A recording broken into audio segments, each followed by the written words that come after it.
Salve nerds, galera, no vídeo de hoje, Boku no Hero Academia, temporada 5, episódio 5 e One Piece, episódio 971, tá quase no 1000, mano, tá na porta praticamente aí, tá chegando bem perto. Então, sem mais enrolações, vamos começar com Boku no Hero, porque nós temos aqui um duelo bem legal entre o Tokoyami e o Kurara, que é um personagem ali da turma B que me surpreendeu bastante, cara. Eu achei bem legal o poder dele e como ele utiliza. É bem simples. Foi um episódio da simplicidade, vai. O mais simples é o que dá certo, basicamente é isso. Então vamos lá, a gente começa aqui primeiramente vendo os resultados, vai, do combate anterior, onde a gente vê que um dos objetivos desse teste que tá rolando, desse confronto entre as turmas, cada aluno ali perceber o que eles falharam, né? Quais são os pontos fracos deles que eles precisam melhorar. E isso é bem interessante, porque a gente vê aí que depois de enfrentar lá a máfia e tal, a gente vê que principalmente a galera da turma A tá mais preocupado em melhorar, né? O máximo possível. Isso é bem legal, eles estão se entrosando mais, eles estão querendo evoluir cada vez mais, isso é muito interessante. Por parte da turma B também, né? Porque eles já tinham esse aspecto, já que eles são considerados o time secundário, vamos dizer assim, do colégio A, e eles não aceitam isso muito bem, né? Eles estão treinando aí todo dia pra passar a turma principal. E, cara, eles deram bastante trabalho, vai, na primeira luta, isso foi bem legal. E também serviu ali pra conseguir cativar a vontade ali, animar o pessoal que ainda vai combater ali. E eles começam a se entrosar ali, formulando táticas e tal. Tá bem legal de ver essa parada aí. Vamos ver como é que o Shinzo se encaixa nessa situação toda aí. Depois nós temos aqui então o Vlad anunciando o próximo combate. Que, cara, é um grupo de pessoas bem louca, né? A gente tem aqui o Yuga, a Toru, o Tokoyami e a Momo. Contra a Kendo, o Kuroiro, a Komori e o Mangá. Pois é, cara, tem um cara com o nome chamado Mangá e que a cabeça do cara é um balão de fala. Eu tô curioso pra saber o que esse cara faz. Eu já tenho uma ideia, eu acho que vai rolar uma Jojo referência aqui. Mas enfim, deixa pra lá, deixa pra outro dia. Então a gente tem aqui finalmente a Kendo enfrentando a Momo. Vale lembrar que as duas são ali, elas são as representantes, vai, de cada turma, e elas são as principais estrategistas, né? Elas guiam a turma de cada uma, né? Então é bem interessante aqui, elas têm muito a demonstrar. E a Kendo especificamente estava doida para enfrentar, ter uma rivalidade ali com a Momo, né? E agora ela vai ter seu desejo realizado. Mas o que realmente chama a atenção aqui é o Tokoyami e o Kuroiro, porque eles aparentemente compartilham ali vários traços de personalidade sombria, né, dark, e aparentemente ali eles têm ali vamos dizer assim, meio que é uma rixa inevitável, vai, é uma rivalidade inevitável que estava para acontecer ali entre eles, bem interessante. Então nós temos aqui já logo no início do combate o Dark Shadow sendo enviado pelo Tokoyami. E a gente vê, cara, que ele tá conseguindo mandar muito mais longe o Dark Shadow e tá conseguindo manter ele por mais tempo, porque ele não pode ir muito longe, principalmente na luz, né, porque ele fica muito fraco, né, o Dark Shadow. Então é bem legal de ver que o Tokoyami tá conseguindo controlar bem melhor, né, a sombra dele. E o Dark Shadow rapidamente encontra ali o time inimigo e já parte pra cima pra não deixar eles formularem uma estratégia. Só que na verdade eles já estavam com tudo ali aparentemente de acordo já com o que cada um ia fazer, né? Mas a ideia inicial foi bem legal ali do Tokoyami já usar o Dark Shadow pra não deixar, o pessoal pensar muito. Mas infelizmente não deu certo e a gente vê qual é o plano principal da turma B, que é um plano bem simples e bem engenhoso. Inclusive nesse episódio as coisas mais simples tendem a dar certo, é bem interessante. Então a gente vê aqui o Kuroiro, né? Que ele acaba esquivando ali de um ataque do Dark Shadow. E ele acaba entrando no Dark Shadow. Pois é, ele consegue entrar no Dark Shadow e controla ele. Quando o Dark Shadow volta ali para o Tokoyami e companhia, ele acaba atacando o Tokoyami. Bem legal. Foi um ataque de surpresa ali que ninguém esperava. Foi muito maneiro. E aí a gente vê qual é a individualidade desse tal de Kuroiro, né? O quirk dele é basicamente a escuridão. Ele consegue aderir à escuridão, ele consegue entrar, se tornar um só com a escuridão. E agora, depois aí de um bom tempo treinando, ele também consegue se mover na escuridão, o que é bem legal. Literalmente, ele anda nas sombras, tá ligado? É um noob Saibot, o cara é sinistraço. Isso é bem interessante, principalmente porque ele é muito rápido. Esse cara ele é conhecido por ser um cara bem ágil, bem esguio, né? Então ele conseguir se mover bem nas sombras, porra, é muito roubado como foi provado aqui. ele já chegou dando trabalho pra caramba, né? Mesmo assim, o pessoal ali ainda consegue, vai lidar um pouco ali com ele. A gente vê que a Toru usa aquele golpe de clarão ali que ela tem, que é bem útil, inclusive, é um poder novo que ela criou e é bem interessante. E atrasa ali um pouco o Kuroiro, que chega a ser capturado pela Momo, mas como ele foi capturado nas sombras, meio que ele só entrou no chão e acabou, né? É muito roubado, é realmente muito difícil de lidar com ele. Então a gente vê aqui um momento que eu acho bem engraçado, inclusive, que é o Tokoyami falando que vai usar ali a tal da técnica do Anjo Caído das Trevas, né? Que ele fica repetindo ali, ele e o Kuroiro ficam repetindo o nome, e me lembrou bastante os vídeos do Voice Maker, lembra? Que eles ficam fazendo umas frases que eles ficam repetindo e tal várias vezes. É bem legal. Eu acho bem engraçado essa parada. E ficou meio que parecido aqui a situação. Por isso que eu ri de maneira involuntária. Então a gente tem um flashback aqui do Tokoyami mostrando o que ele estava fazendo enquanto ele estava ali, sendo capacho, vamos dizer assim, do Hawkins, né? Porque era para ser um discípulo. Mas a verdade é que o Hawkins ele acaba lidando ali com o crime organizado e deixando os discípulos dele só limparem a bagunça, basicamente. Mas o Tokoyami ele não se rendia, ele não queria aceitar ser só isso. Então ele começou a tentar acompanhar os movimentos do Hawkins, que voava, enquanto o Tokoyami não conseguia. Ele tinha que ir correndo até onde o Hawkins estava, e não dava tempo, geralmente não dava tempo de fazer isso. Enquanto isso também o Hawkins ele acabava extraindo algumas informações do Tokoyami sobre os ocorridos lá com a União de Vilões e tal. É bem interessante essa parte. Só que tem um momento aqui que a gente vê que o Tokoyami ele fica mais forte, né? Depois ele consegue criar aquela técnica que ele adere o Dark Shadow no próprio corpo. Ele fica bem mais bufado, vamos dizer assim. Ele fica bem mais poderoso, né? Bem mais rápido também. Ele começa a acompanhar o Hawkins, ainda que com dificuldades, mas do chão ainda. Ele ainda tem dificuldades ali de conseguir, de fato, acompanhar o Hawkins, já que o Hawkins consegue voar livremente. É muito mais móvel, vamos dizer assim, que o Tokoyami, né? Até que um dia o Hawkins pega o Tokoyami e leva ele para um passeio. Ele acaba voando ali, fazendo o Tokoyami ter sua primeira experiência de voo real, né? E a gente percebe ali que o plano do Hawkins, quando acolheu o Tokoyami, era fazer com que ele aceitasse esse lado de ser um pássaro, né? A gente vê que ele gasta ali pra caramba o Tokoyami, por ele ter essa cabeça de pássaro aí bem engraçada. Só que ele fala ali, né, que pô, você é um pássaro, então haja como tal, sabe? Voe, tá ligado? Você tem a capacidade, então vai lá e faz, né? Justamente isso, incentivando o Tokoyami a criar alguma técnica que consiga fazer ele voar, assim como o próprio Hawkins.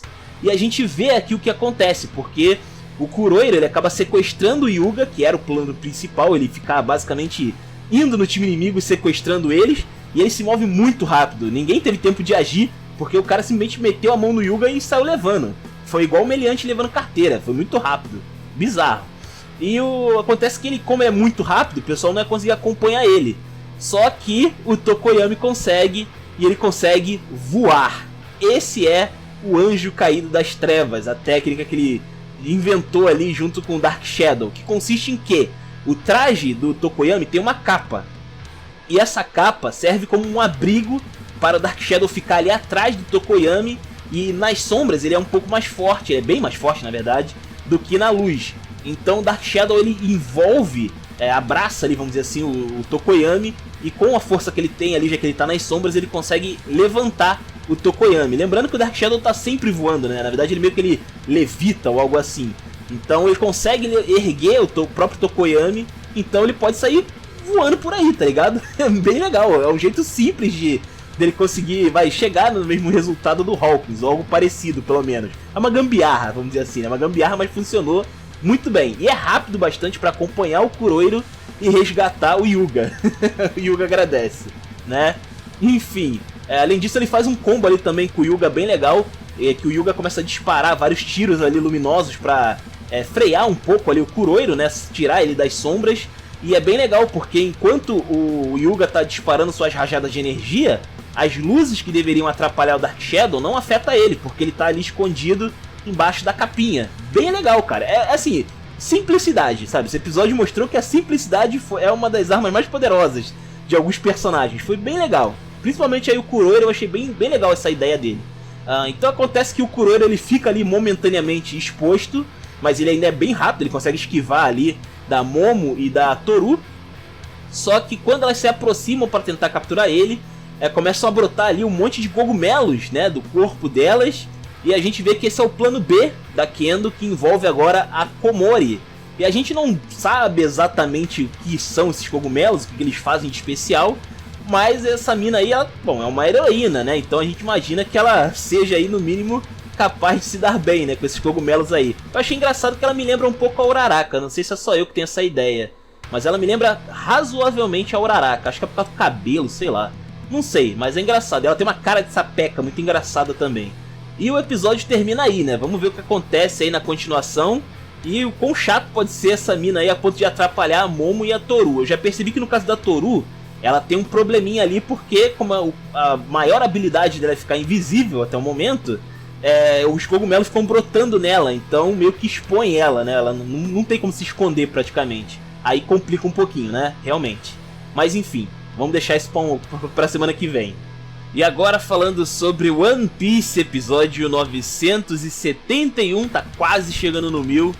A gente tem aqui, cara, o Oden lutando contra o Kaido. Nossa, foi louco, foi muito louco. Também tivemos aqui um pouquinho de nada sobre o que aconteceu entre o Kaido e o Gekomori, né? Que inclusive é o que abre esse episódio, que é justamente aí, enquanto o Oden tava lá dançando, né? Ocorreu essa invasão em Wano, que o Gekomori invadiu ali por Ringo, parece. Ou a batalha, pelo menos, aconteceu ali. E foi aí onde o Gekomori violou, né, o túmulo do Ryuma. E também rivalizou ali com o Kaido. Cara, bem interessante de ver que o Gekomori era muito diferente, né, cara? Muito diferente. O tempo não fez muito bem pra ele, né? Caraca, que bizarro. Mas enfim, né, o Oden continua lá dançando e tal. E, cara, a fama dele só piora, né? O cara se tornou, assim, uma piada, realmente. E algumas pessoas estão insatisfeitas ao ponto de ficarem com raiva dele agora, né? Mas ainda assim, ele ainda tem alguns aliados, mesmo depois de se humilhar desse jeito, né? Depois de virar uma grande piada. Sobrou até pra família dele, né? Muitas pessoas ali falando que talvez o Momonosuke também se torne outro idiota e tal. Fica bem infame, a família fica queimada, né? Com essas dancinhas do Oden. Mas mesmo assim, a própria família dele ainda apoia ele. Os bainhas ainda apoiam ele. O Yasuie parece que ainda é um aliado ali do Oden. E um dia ele vai ali falar com o Ryogoro, né? Ele vai lá nos Yakuza, que inclusive desmerecem ele, né? Chamando ele de idiota, né? De daimyo idiota. Porque, né? A fama dele agora. Só que a esposa do Ryogoro atende ele ali, né? E a gente vê que eles também são aliados do Oden. Eles não sabem por que o Oden tá fazendo o que ele faz, mas eles apoiam aí o que o Oden tá fazendo. E a gente também vê que os bainhas, eles começaram depois de um tempo a ir até onde o Oden tava dançando e ficaram lá vendo, né? Eles ficam lá observando toda vez o Oden fazendo as dancinhas, embora eles não saibam os motivos por trás de tal ato. Bem louco, né? Até que um dia o Orochi, ele aparece lá em Kuri. E o Oden se curva ali perante ele, né? E, cara, a gente vê que mais ou menos aquilo que foi, qual era a ideia, né? Qual foi a trama aí que desencadeou essa humilhação imposta, autoimposta pelo Oden. Acontece que ele tinha feito um acordo pacífico com o Orochi, que é mais ou menos o seguinte: o Orochi e o Kaido iam construir uma embarcação grande para colocar ali as outras pessoas ali, o povo de Wano ali dentro, e deixar o país só pra eles, tá ligado? Eles fazem o que eles quiserem ali, mas o povo ia poder fugir de barco, de boas. Enquanto isso, o Oden teria que ficar se humilhando nas ruas todos os dias. E é o que acontece, né? Ele tava fazendo esse tempo todo essa humilhação pública na esperança de que, no final das contas, o povo de Wano pudesse navegar com ele, né? Pudesse sair de Wano junto com ele e viver a vida feliz em outro lugar. Mas era tudo mentira, né? O Orochi não só mentiu, né? Traiu ali o Oden durante o acordo, como também, cara, ele continua massacrando o Wano, né? Completamente ali o povo de Wano. Inclusive, dessa vez, ele acaba jogando ali na cara do Oden, que sobrou pro Ryogoro. O Ryogoro que apareceu aqui nesse episódio, né? Ele não queria se dobrar perante o Orochi, ele não queria ser subordinado do Orochi. Então o Orochi decidiu prender o Ryogoro e matar a esposa dele. Pois é, cara, a esposa do Ryogoro, que atendeu o Oden ali no início do episódio e tal. Acontece que, cara, pois é. E o Orochi, assim, ele quer construir agora uma fábrica em Kuri, né? Que é aquela fábrica que a gente já conhece ali nos tempos atuais. E, poxa, isso quebra completamente o Oden, tá ligado? Ele ficou ali sem fazer nada por um ano esse tempo todo e não valeu de nada, sabe? Porque o Orochi não é confiável e traiu o acordo. Era meio óbvio, vai, que isso ia acontecer, né? Mas, enfim. Eu gostaria de chamar a atenção que, cara, essa ideia de colocar todo o povo em um barco e tal me lembra bastante a Ilha dos Homens Peixe, né? Que a gente tem lá aquela história do Joy Boy e tal. Interessante. Muito interessante. Talvez seja uma referência? Não sei, pode ser, né? Mas talvez o Orochi sem querer tenha dado indícios aí de coisas que aconteceram no passado de One Piece, né? Mas ok. Então, né, vendo que saliva não adianta para resolver as coisas entre o Kaido e o Orochi, é hora do ataque, né? O Oden ali fica chorando por um bom tempo, se lamentando ali na chuva. É bem triste essa cena, fica ele e os bainhas ali curvados no chão chorando por um bom tempo. E a gente vê que o Oden se cansa e agora é hora do ataque, né? Ele decide atacar o Kaido enquanto ele e os seus homens estão bebendo, né? É um plano bem engenhoso, na verdade lembra um pouquinho o que os bainhas estão fazendo agora, no presente também. Então, né, o Oden vai lá junto com os bainhas, ele tem o apoio da Toque, da família ali, dos aliados dele, e eles vão, né? E aqui é o momento onde os bainhas vermelhas recebem esse nome, né? Já que eles estão caminhando ali durante o pôr do sol, aparentemente. E o vermelho ali do céu meio que dá um contraste legal ali deles, né? Deixa eles meio que avermelhados ali, com a silhueta avermelhada, bem legal. E, bom, é isso aí, né? É hora de lutar contra o Kaido. Só que acontece uma parada, no mínimo, interessante. Por quê? A ideia era pegar o Kaido desprevenido, não era? Pois é. Só que, cara, quando eles estão chegando, eles estão se preparando para chegar em Onigashima, o pessoal ali do Kaido aparece no horizonte. Mano, é muita gente. O próprio Kaido tá lá, inclusive, e é um mar de gente. Vale lembrar que ele tem menos pessoas aí do que agora, tá? No tempo atual de One Piece. E, mano, ele sabia do plano. Pois é, ele sabia que o Oden ia atacar. Então ele já mobilizou as tropas ali pra lutar contra o Oden e os bainhas, né? E, cara, sinistro. E é legal o Kaido falando aqui que se o Oden tivesse atacado naquela época, sem se importar com baixas aliadas e tal, ele teria derrotado. Potencialmente ele poderia ter derrotado o Kaido. Porque o Kaido fala que ele tinha menos pessoas naquele momento em que o Oden foi lutar contra o Orochi, né, lá no castelo. E ainda por cima o Oden tinha mais aliados, né? Mas essa humilhação que ele ficou fazendo ao longo dos anos fez com que boa parte ali do pessoal, como os ninjas, os samurais, acabassem não prestando mais apoio a ele e se aliando com o Orochi. Pois é, cara, aí foi que pegou, né? O Hyogoro era praticamente a última linha ali de força, né, pra ajudar o Oden, mas como a gente viu aí, o cara foi capturado. Então ficou praticamente só ele, sozinho, e os bainhas, tá ligado? Que assim, são fortes e tal, e estão acompanhando ele aqui, né, por uma questão de lealdade e tal. Cara, muito foda. E aí você vê, pô, esse mar de gente, mais um dragão gigante lá no horizonte. E aí, né, como é que se comporta o Oden e os bainhas em relação a isso? Meu irmão, os caras partiram pra cima e foi lindo de ver o Oden com sangue nos olhos, mano. O cara, nossa, ele e os bainhas estavam imparáveis. Apesar de serem poucas pessoas, né? Cara, eles tacaram terror nos soldados do Kaido, que ficou ali, mano, que isso? Né? A gente tá em maior número, os caras tão vindo, tão passando carreta aqui na gente. Que isso, cara, muito foda. Queria chamar atenção pra arte, né, cara, que ficou linda ali dos caras morrendo, o sangue sendo substituído por pétalas de cerejeira, né? E, mano, voou cerejeira pra tudo que é lado. Voou pétalas de cerejeira pra tudo que é lado aqui. Na moral, foi um banho de cerejeira, pra não dizer outra coisa, né? Foi bem legal de ver ali o Oden e os bainhas passando a espada em todo mundo ali. Foi bem legal. E o episódio termina com o Yasuye abrigando ali a Toque e os filhos, né? A gente vê que a Hiyori tem um ataque de voadora ali no Momonosuke. É por isso que o Momonosuke tem medo dela, né? Dela ficar mais velha do que ele, porque senão ela vai quebrar ele ali com a voadeira no meio da cara. Bem legal. Enfim, né? A gente vê que o Yasuye tá preocupado porque o Oden pediu pra Toki ficar ali, pediu pro Yasuya cuidar da Toki, caso alguma coisa dê errado e ele perca, né? Então a gente vê aí que o Oden tá indo pro tudo ou nada mesmo, tá indo pro sacrifício supremo, né? Embora quem esteja morrendo a primeiro princípio seja só os cupincha do Kaido, não é mesmo? Mas enfim, termina aí o episódio desse jeito e vamos ver o final desse combate na semana que vem. E é isso, espero que vocês tenham gostado, comentem aí, os comentários são de vocês, se inscrevam, compartilhem, Taverna do Bacon, link na descrição. Eu vou ficando por aqui, valeu nerds, fui!